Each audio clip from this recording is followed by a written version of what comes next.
How do most applicants choose their business schools? Well, unsurprisingly, admissions officers have done research on this and their clientele. And for most applicants, they choose a target school on the basis of rankings and scholarship availability.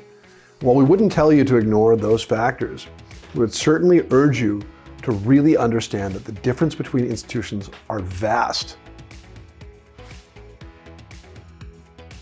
Hi, I'm Jeremy Shinewald, founder of mbaMission, and we've been helping candidates go beyond the rankings for almost 2 decades. And I'm here today to discuss how location, class size, flexibility, pedagogy, and more will affect your experience as a student, and why you should make your choices thoughtfully, because no program is one size fits all.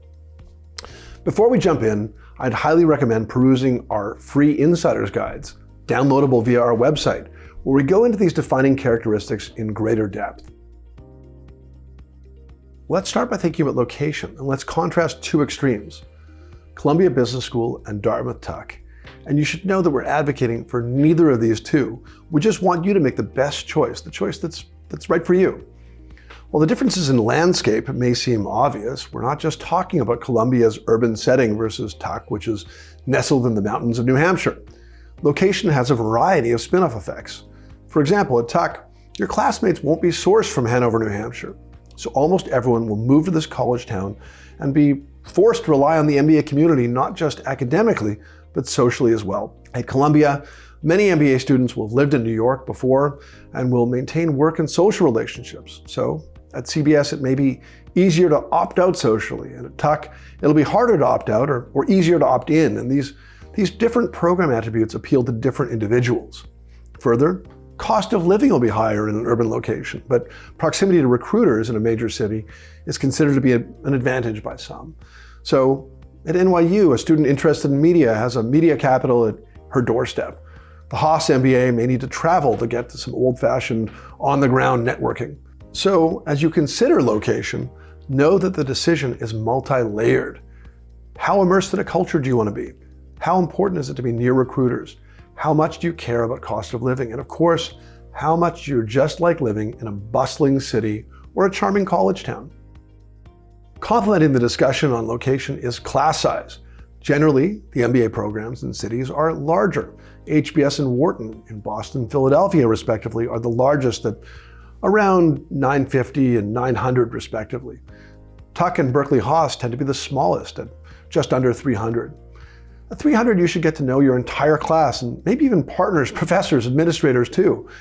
For some, that might be a real attribute. You can quickly build deep bonds, but for others, it might be overwhelming. Meantime, in a 900-person program, there'll be hundreds that you don't know well and many you won't even meet. In fact, at Harvard, many identify quite strongly with their first-year sections, groups of 90 which bring greater intimacy to a larger school because these students take their first-year required courses together. Of course, with the myriad of clubs, conferences, and more, the opportunities to get to know classmates are vast at large schools, and some relish the opportunity that large schools offer to get to know more people overall. But the experiences are just flatly different at these schools. And if one of the 2 really speaks to you, then you probably should listen to your gut. Dovetailing nicely with this discussion on class size is a discussion of academic flexibility. As we just noted, at HBS, you take your entire first-year curriculum with the same group, and there's no waiving out of core requirements. This can be awesome for some who enjoy the fact that anyone in the first-year class can discuss a case. There's a very common language spoken by all students, but another group, say the former finance major with banking experience, may find taking the Finance 1 class to be frustrating. In contrast, at Chicago Booth, you have choices from day one, so that banker doesn't need to take Finance 1 and can specialize academically from the start. Further, those who are eager to meet more classmates will have more exposure as the sections are not core to the experience. Still, for others, it may be harder to build bonds without that core section structure. Again, the programs have real ranges, and we encourage you to check out our insider's guides for each program to learn more about each school. One area that we're often surprised to see applicants overlook is pedagogy. Harvard Business School, University of Virginia's Darden School of Business, University of Western Ontario Ivy, ESA in Spain, they're all programs that use the case method almost exclusively.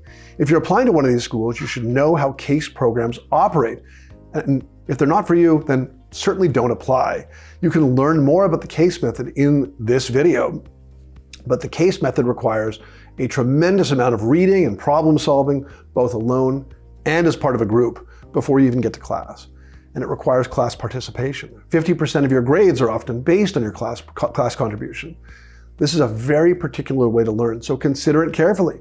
On the other hand, other schools like Michigan Ross tend to be very hands-on, where students are required to complete a multidisciplinary action project in which they solve a real-world problem for a company. Tuck has a similar first-year project. Some programs use a mix of lectures and case, and it can vary from class to class, even with the same professor.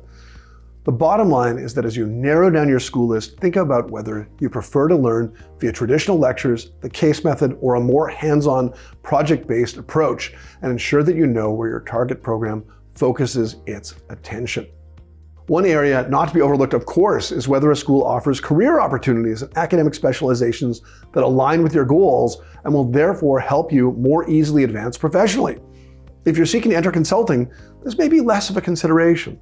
Almost every program sends 20 to 30% of its class into consulting these days. Finance is similar. You won't lack for opportunities in almost any of the top 15 or top 20 programs. If you're interested in entrepreneurship or innovation, Stanford, MIT, and CBS set themselves apart, but so does Babson, which almost forces you to start a business. None of this is exhaustive because every school has areas of strength, but the bottom line is that you need to be sure that your target program meets your academic and professional needs. So go beyond the buzzwords and dig in on these schools. And of course, understand that as much as brand means to you, if the program isn't taught in the way you want or isn't an environment that is conducive to your happiness, don't apply. Hopefully you can find a nexus where you're happy and you get what you want academically. It's hard to get everything, but with some digging, you can definitely get enough to have a great experience, one that truly suits your academic and personal needs. If you'd like help identifying which school would be best for you, sign up for a free 30-minute consultation with mbaMission. Having spoken to thousands of applicants, having deep knowledge of all the top business schools, we'll be able to give you our expert opinion on what your school list should look like. Click the link below in the description to sign up. And as always, thanks so much for watching. If you enjoyed this video and want to get more MBA admissions and application tips, don't forget to like it and subscribe to our YouTube channel. Good luck with your applications.